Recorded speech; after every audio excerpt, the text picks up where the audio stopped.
yang sama-sama kita hormati para tokoh masyarakat, baik seluruh pemerintahan, ketua kepala lembaga, nenek mama, ulama, saya pandai, seluruh bentang dalam negeri, teristimewa kepada ketua dan pengurus masjid, hukumnya muslimin dan muslimat pada Allah. Penghujung Ramadan rahimani wa rahimakumullah. Pertama sekali Bapak Ibu, walaupun bagi orang beriman di penghujung Ramadan ini perasaannya bercampur antara sedih berpisah dengan Ramadan dan antara bahagia akan menggemarkan takbir kemenangan bertemu dengan Idul Fitri. Seperti ayat yang dibacakan oleh adinda kita tadi, wa ma bikum min ni'matin faminallah. Apapun nikmat Allah yang ada dalam genggaman kita hari ini, berupa rumah, uang, mobil, kebun, aset dan seterusnya, semuanya datang dari Allah Subhanahu wa taala. Tanda kemahakuasaan Allah dalam hidup kita terbentang luas. Tidak ada manusia yang bisa menahan terbit dan tenggelamnya matahari. Tidak ada juga kekuatan teknologi yang bisa menghentikan gempa bumi.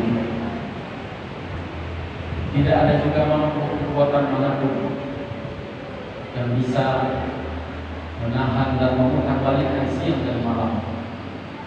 Bahkan sehelai upah dari kepala kita, manusia tidak akan mampu menahannya.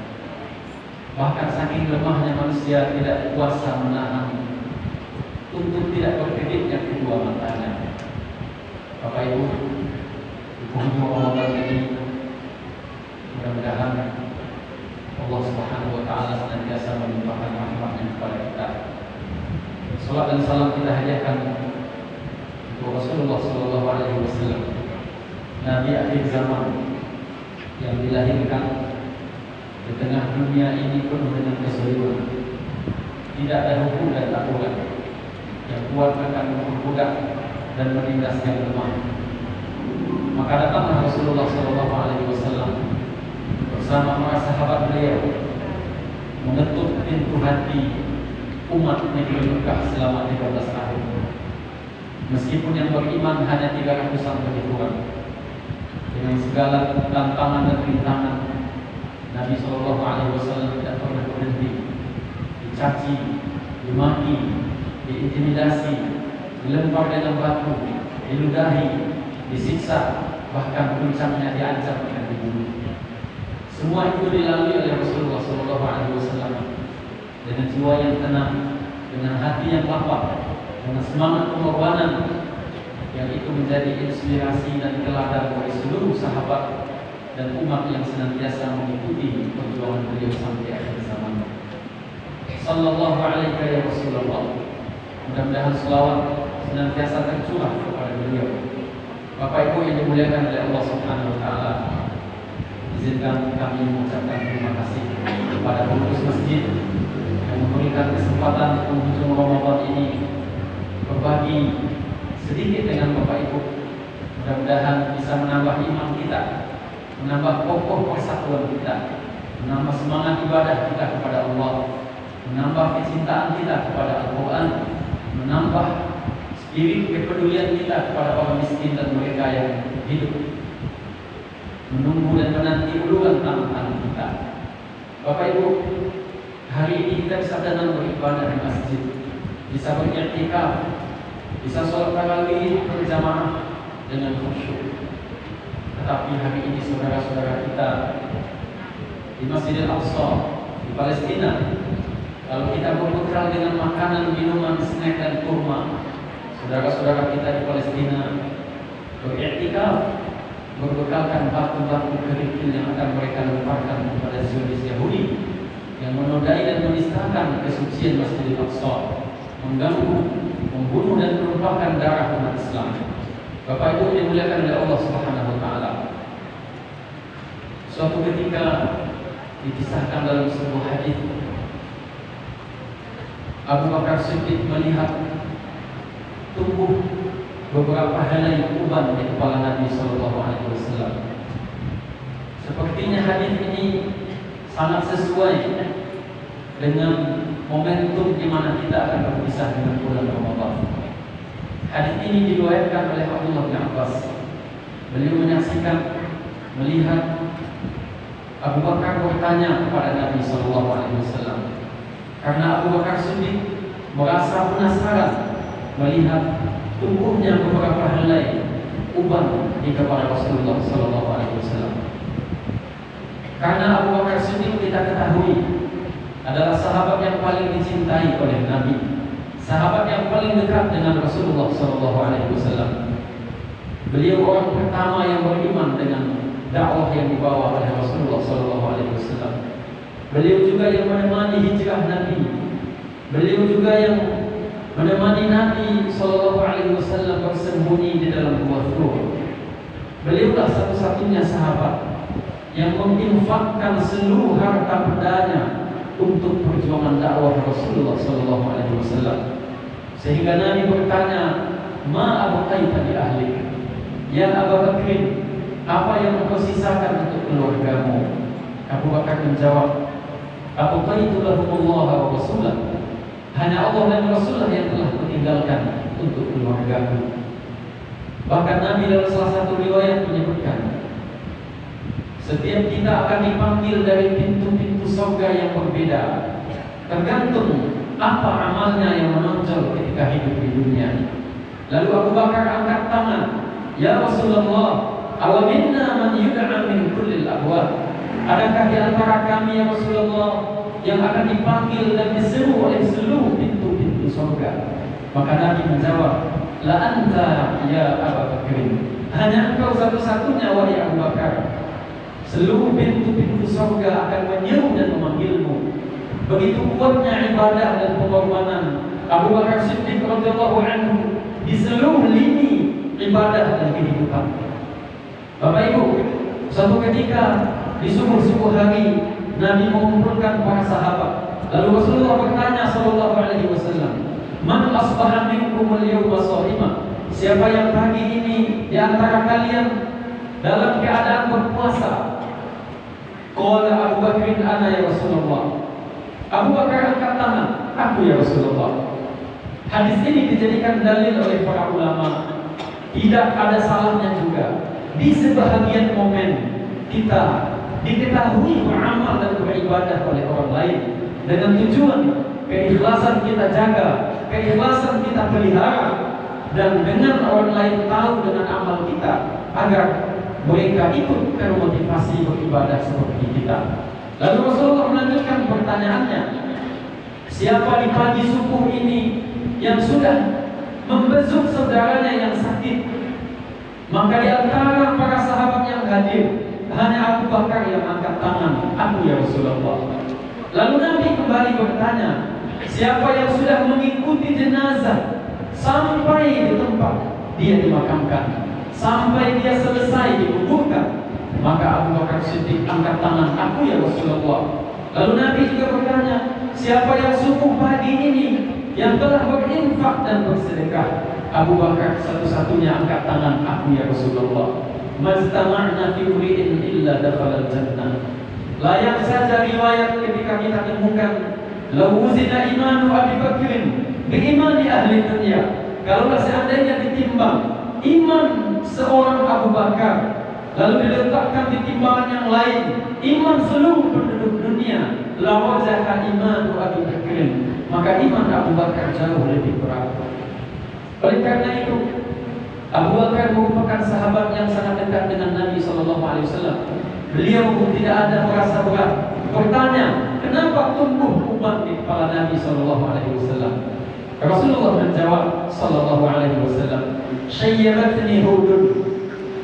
Yang telah membuat kepalaku beruban turunnya surat Hud, wal waqi'ah surat idza waqa'atil waqi'ah, wal mursalat surat wal mursalati urfa, wa amma yatasaalun wa idza syamsu kuwirat, Disebutkan dalam hadis ini ada 5 surat yang menyebabkan tumbuhnya beberapa helai uban di kepala Nabi Sallallahu Alaihi Wasallam. Para ulama tafsir menjelaskan ayat yang mana di antara surat Hud yang menyebabkan tumbuh uban di kepala Nabi Sallallahu Alaihi Wasallam.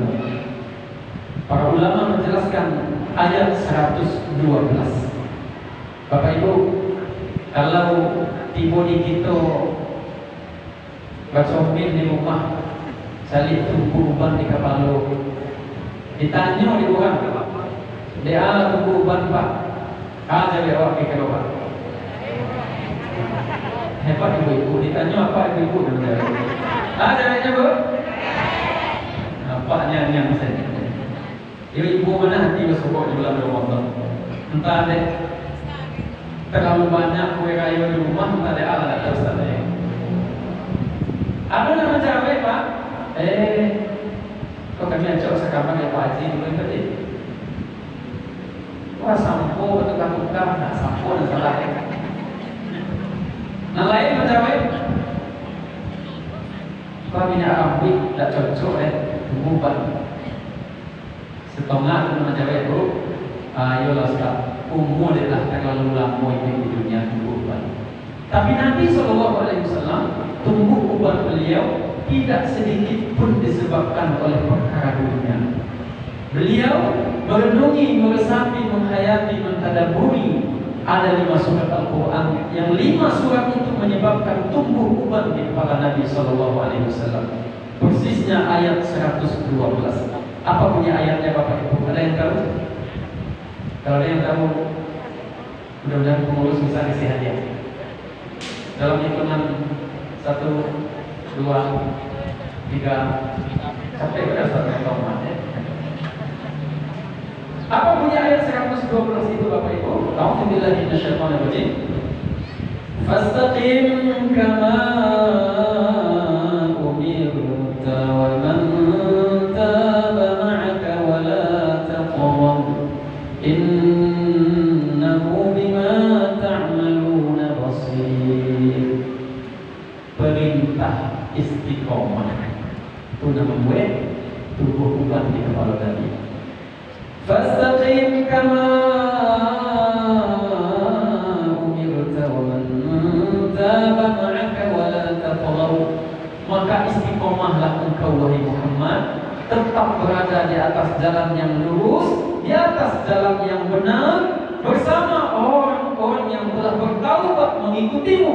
Wa la taqaw, dan janganlah engkau melampaui batas. Innahu bima ta'maluna basir, karena sesungguhnya Allah Maha melihat, Maha mengetahui, Maha menyaksikan apa yang kamu kerjakan.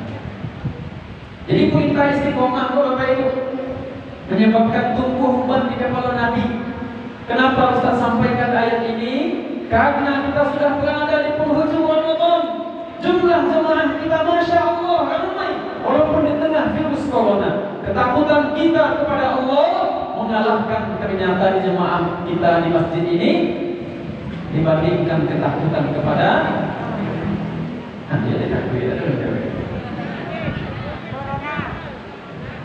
tadi malam petang Ustaz ceramah di Solo Anwar.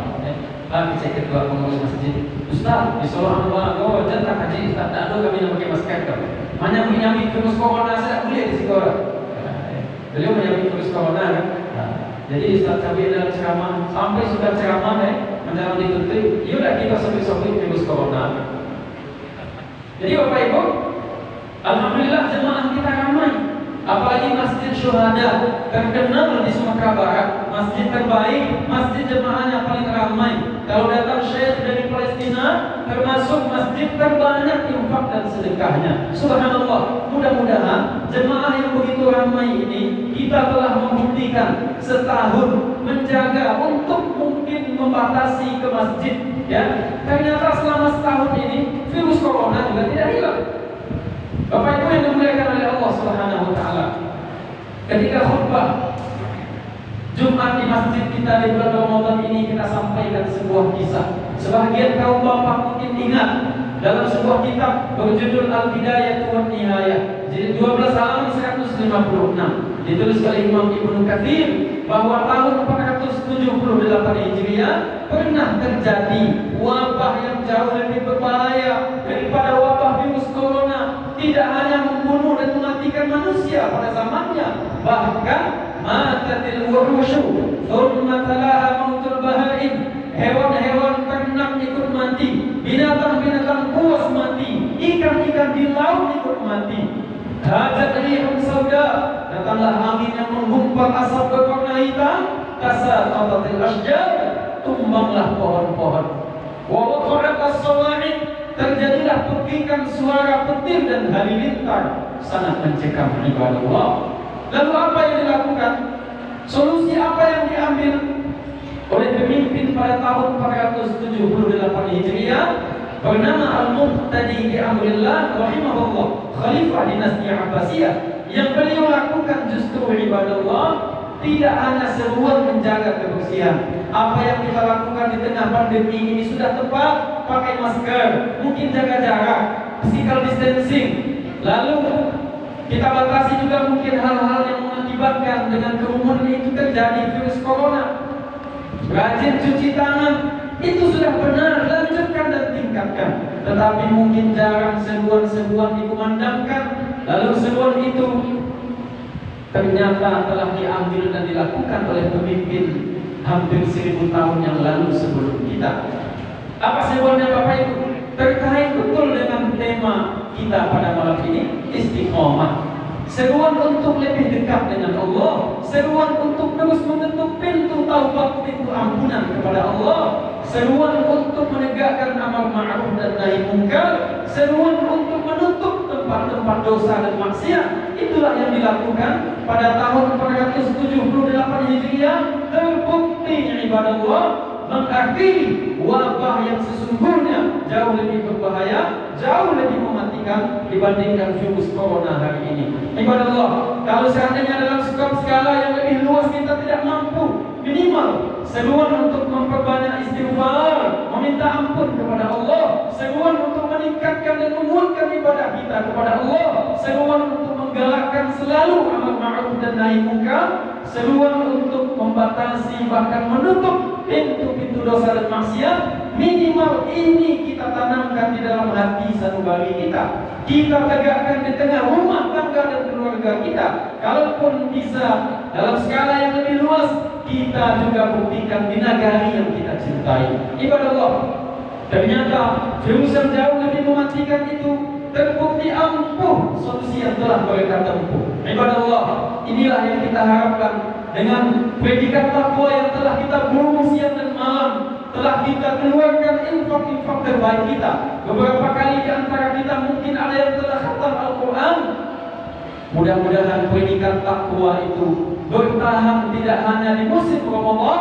Insya Allah mudah-mudahan 11 bulan yang akan kita lalui setelah Ramadan, kita dipermudah oleh Allah untuk senantiasa memakmurkan rumah Allah, untuk senantiasa mencintai Al-Quran, bertadarus siang dan malam, mencintai infak dan sedekah. Ibadah Allah, apa itu istiqomah? Istiqomah sederhana sekali, menjadi orang elok sampai mati, itu istiqomah Bapak Ibu.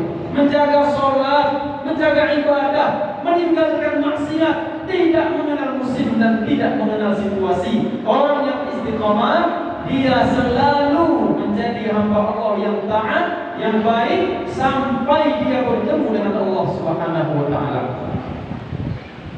Ada seorang sahabat dalam hadis yang sahih diriwayatkan dari Abdullah bin Amr wa qila Abi Amrah Sufyan bin Abdullah. Beliau bertanya kepada Nabi sallallahu alaihi wasallam, apa kata beliau? Ya Rasulullah, qul li fil Islam qawlan la as'alu anhu ahadan ghairuka.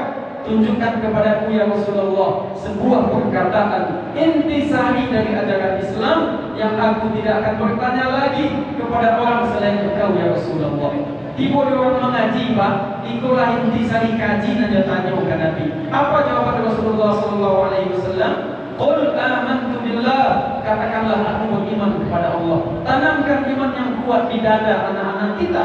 Tanamkan akidah dan iman yang kuat di dalam hati dan diri anak cucu kemenakan kita. Thumma istaqim, kemudian engkau istiqomah terus sampai akhir hayat. Apa keunggulan yang Allah berikan kepada orang yang istiqomah, Bapak Ibu? Pertama, hidupnya akan berkah. Yang kedua, hati dan jiwanya akan tentram dan bahagia. Mereka akan jauh dari keluh kesah. Mereka akan jauh dari rasa gundah gulana, karena hati dan jiwanya diisi dengan ketaatan kepada Allah Subhanahu wa taala. Yang ketiga, apa kelebihan bagi orang yang istiqomah? Mereka akan mudah tersentuh melihat sesuatu yang mengundang rasa kepedulian, simpati dan empatinya kepada saudara-saudaranya yang mungkin hidup di bawah garis kemiskinan, yang menunggu uluran tangannya. Dengan istiqomah, insya Allah akan tumbuh tatanan kehidupan yang kokoh, soliditas persaudaraan yang kuat. Yang keempat, orang yang istiqomah, Bapak Ibu dimuliakan oleh Allah, keberadaan mereka di tengah umat, keberadaan mereka di tengah masyarakat, insya Allah ikut andil membendung menahan turunnya bala bencana dan musibah. Dalam banyak ayat Al-Quran dikisahkan ketika penduduk suatu negeri masih ada yang muslihun, masih ada yang mustaghfirun, mereka memperbaiki keadaan dengan perjuangannya, mereka selalu tidak berhenti meminta ampun kepada Tuhannya. Insya Allah Allah akan memperlambat bahkan menghilangkan bencana dan azab dari suatu negeri. Ingatkah kita peristiwa yang melanda Fir'aun dan bala tentaranya diabadikan oleh Al-Quran dalam surat Al-A'raf 133. Fa'arsalna 'alaihim tufan, kami kirim angin topan yang begitu kuat dan kencang. Wal jarada wal qummal wal dhafadi', turun hujan layaknya makhluk berwarna aneka ragam, jenisnya kutu, kapak dan belalang. Wadama ayatin mufassalat, air minum, air sungai, air mandi berubah menjadi darah. Kenapa ini terjadi? Al-Quran menjelaskan mereka adalah kaum yang istikbar, mereka sombong dan angkuh, arogan terhadap perintah-perintah Allah. Wa kanu qauman mujrimin, mereka adalah pelaku-pelaku dosa dan maksiat. Dua ilah yang menyebabkan turunnya azab ke negeri Mesir. Lalu bagaimana solusinya, ibadallah? Dikumpulkan tukang-tukang sihir, yang jumlah sekolah sihir di zaman Fir'aun disebutkan oleh Imam Al-Qurtubi tidak kurang dari 60.000 sekolah sihir. Diundanglah kepala-kepala pimpinan guru-guru besar tukang sihir Mesir. Ternyata tidak ada yang mampu ilmu tukang sihir menghentikan turunnya hewan sejenis belalang, kutu dan katak. Tidak juga ada mampu tukang sihir yang mengembalikan warna air minum dan sungai berubah menjadi darah, lalu kembali pulih seperti biasa. Maka salah seorang penasehat Fir'aun mengatakan, ya Fir'aun, satu hal yang belum engkau lakukan, engkau belum pernah meminta tolong kepada Tuhannya Musa alaihissalam. Maka diundanglah Musa ke istana.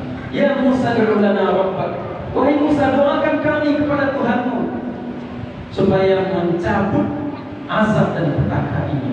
Nabi Musa berdoa kepada Allah karena Fir'aun berjanji setelah azab ini dicabut, Fir'aun akan beriman kepada Allah.